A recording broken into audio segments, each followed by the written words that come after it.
अच्छा, तो गुफ्तगू का आगाज इस सवाल से करते हैं कि मोहब्बत की, कुर्बानी की आखिर कीमत क्या है? हम्म। और क्या हो जब किसी की वफादारी का सौदा सिर्फ सिर्फ दौलत से किया जाए? जी। आज हम एक ऐसी ही दिल दहला देने वाली कहानी का गहराई से जायजा लेंगे। उन्वान है सोने की जंजीर और मिट्टी का ढेर। और ये कहानी वाकई इंसानी फितरत के कुछ बहुत तारीक पहलुओं को सामने लाती है। टूटे हुए ख्वाबों की एक एक अक्कासी है। बिल्कुल। हमारा मकसद आज इस कहानी के किरदारों जावेद और आसमा के जरिए मोहब्बत, लालच और खुदगर्जी जैसे मौजुआत को समझना है। हम ये देखेंगे कि किस तरह एक शख्स की बेलोस मोहब्बत दूसरे की मादा परस्ती के नीचे दबकर दम तोड़ देती है।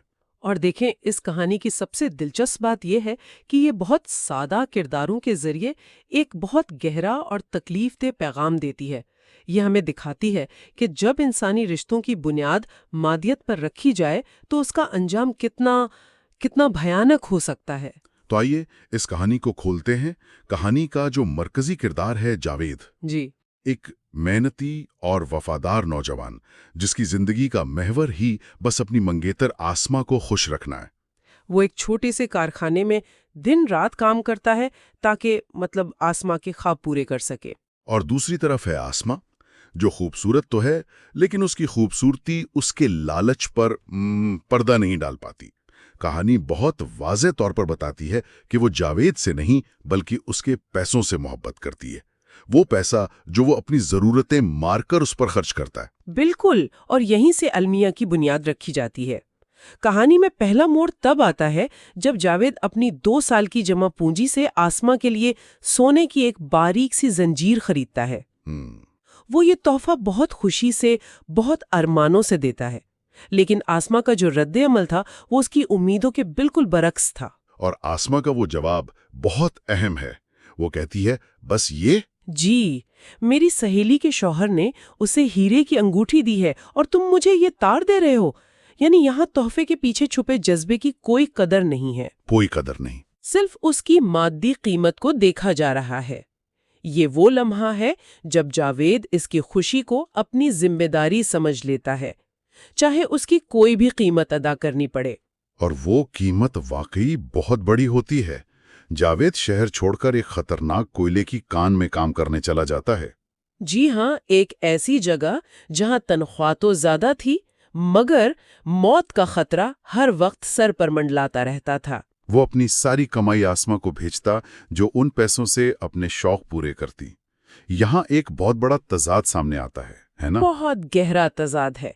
एक तरफ जावेद काली मिट्टी में दबकर अपनी सांसें बेच रहा है, सही है। और दूसरी तरफ आसमा उन पैसों से नए कपड़े, जेवरात, महंगे मोबाइल खरीद रही है। ये जाहिर करता है कि इन दोनों की हकीकतें कितनी मुख्तलिफ हो चुकी थीं। जावेद की कुर्बानी आसमा के लिए सिर्फ ऐशो इशरत का सामान था।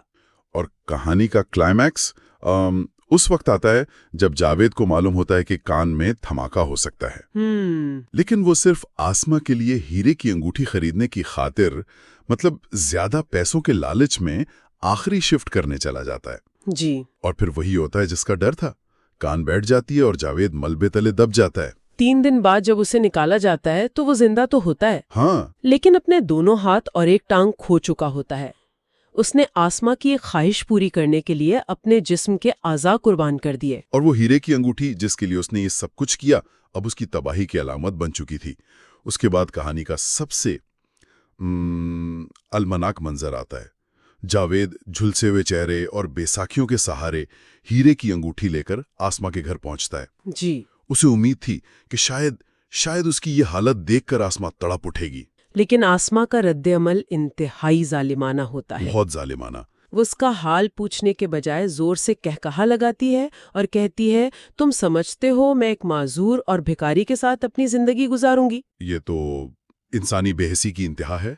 बिल्कुल। वो उससे अंगूठी छीनकर उसके मुंह पर फेंक देती है और बताती है कि उसने एक अमीर बिजनेसमैन से मंगनी कर ली है।